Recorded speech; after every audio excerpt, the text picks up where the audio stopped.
অবসরপ্রাপ্ত এক স্কুল শিক্ষকের আপ্রাণ প্রয়াস ও ভালোবাসার টানে গ্রামীণ এলাকায় শিক্ষা বিস্তারের লক্ষ্য নিয়ে প্রতিষ্ঠিত হয়েছে শিক্ষা প্রতিষ্ঠান।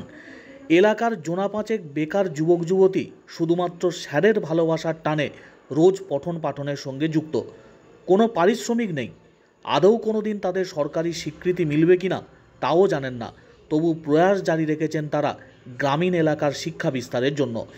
অবসরপ্রাপ্ত শিক্ষকের ভাবনায় তৈরি হওয়া পূর্ব বর্ধমানের জামালপুর ব্লকের বসন্তপুর জুনিয়র হাই স্কুলকে ঘিরে ভালোবাসা গ্রামবাসীদেরও। অবসরের পরেও নিজে স্কুল তৈরি করে পঠন পাঠন চালাচ্ছেন দ্বিজেন্দ্রনাথ ঘোষ। এহেন শিক্ষা প্রতিষ্ঠানের খবর সম্প্রচারিত হয়েছিল বর্ধমান টিভিতেও। রাজ্যপালের দপ্তর থেকেও খোঁজ খবর নেওয়া হয়েছিল এই বিদ্যালয়টির। সমস্ত পরিকাঠামো রয়েছে, পড়ুয়ারাও রয়েছে, কিন্তু নেই সরকারি শিক্ষক। তবু নিরাশ না হয়ে কাজ চালাচ্ছেন দ্বিজেনবাবু।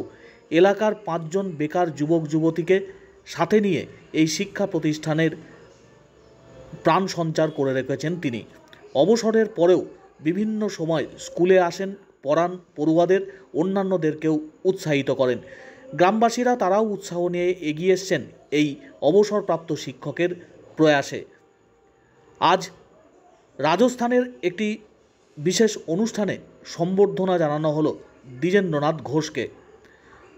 স্কু নিউজ নামে এক সংস্থার পক্ষ থেকে দ্বিজেনবাবুর এই শিক্ষা বিস্তারের প্রয়াসকে কুর্নিশ জানালেন তারা। ভারতবর্ষের বিভিন্ন প্রান্ত থেকে শিক্ষা প্রতিষ্ঠান বা শিক্ষার সঙ্গে যুক্ত মানুষজন এসে উপস্থিত হয়েছিলেন রাজস্থানের জয়পুরের এই অনুষ্ঠানে। জয়পুরের মঞ্চে তাকে পুরস্কৃত করা হয়।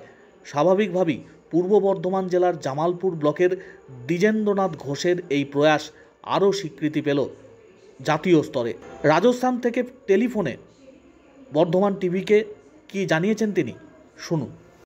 স্কু নিউজ, হ্যাঁ, প্রতি বছরই হয়। এটা টিচার ওয়ারিয়র অ্যাওয়ার্ড দেওয়া হয়। টিচার ওয়ারিয়র মানে যারা শিক্ষাক্ষেত্রে কিছু কাজ করে সেরকম বাছাই করে ভারতবর্ষ থেকে, গোটা ভারতবর্ষ থেকে ওরা বাছাই করে 10 জনকে দেয়।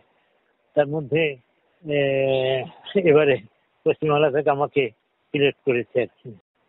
পুরস্কারের মধ্যে রয়েছে একটা ট্রফি রয়েছে যেখানে লেখা আছে ScooNews warrior trophy, teacher warrior trophy, আর একটা মানপত্র দেওয়া হয়েছে। গ্লোবাল এডুকেশন অ্যাওয়ার্ড এটা দেখা রয়েছে, গ্লোবাল এডুকেশন অ্যাওয়ার্ড রয়েছে দেখলাম। তারপরে তোমার কেরলের রয়েছে। হ্যাঁ। আর স্যার বসন্তপুর স্কুলটা পূর্ব বর্ধমানে জামালপুরের বসন্তপুর স্কুলের প্রতিষ্ঠা থেকে শুরু করে শিক্ষকহীন অবস্থায় স্কুল চালিয়ে যাওয়া, এই যে খবরটা বর্ধমান টিভিতেও আমরা করেছিলাম, মানে তার প্রাসঙ্গিক জায়গা থেকেই কি এই পুরস্কার? হ্যাঁ, হতে পারে, কারণ কথা প্রথম আমাদের লোকাল নিউজ পেপারে বেরোয়, তারপর সৌজন্যই বেরোয়। সেখান থেকে আমার কাছে অনেক রকম ফোন আসে যে সাহায্যের জন্য অনেকে এগিয়ে আসে, অনেকে সাহায্য করেছে। এমনকি যারা ভারতবর্ষের বাইরে আছে তারাও ভারতবর্ষের বাইরে থেকেও অনেকে সাহায্যের হাত বাড়িয়ে দিয়েছে বিভিন্নভাবে। যে টাকাটা আমি, যে সাহায্যটা পাই সেটা আমি আমার টিচারদেরকে বা ছেলেদেরকে সেটা শেয়ার করে দিই। শিক্ষককে একজন মাত্র টিচার আমরা পেয়েছি। মানে তিনি কি মানে গভর্নমেন্ট সরকারি তরফে? হ্যাঁ, সরকারি তরফে একজন মাত্র টিচার পেয়েছি, বাকি একজন টিচার হাতে চলে না। অন্যান্য যারা বেকার ছেলে মেয়ে আছে তারাই এখন পড়াচ্ছে, এইভাবেই চলছে।